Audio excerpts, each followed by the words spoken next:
आपण सर्व hands two hands करणार आहे. 3D printing is the way of making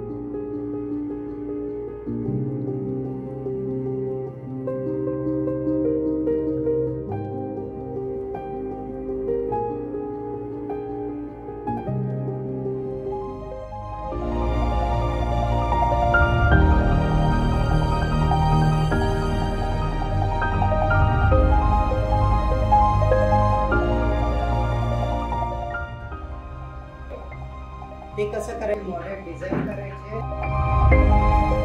board बनवायचा आहे, मोबाईल स्टँड बनवायचा आहे, अशा वेगवेगळ्या गोष्टी तुम्ही डिझाईन करू शकता. पण त्याच्या आधी तुम्हाला ते मॉडेलिंग सॉफ्टवेअर शिकावं लागेल.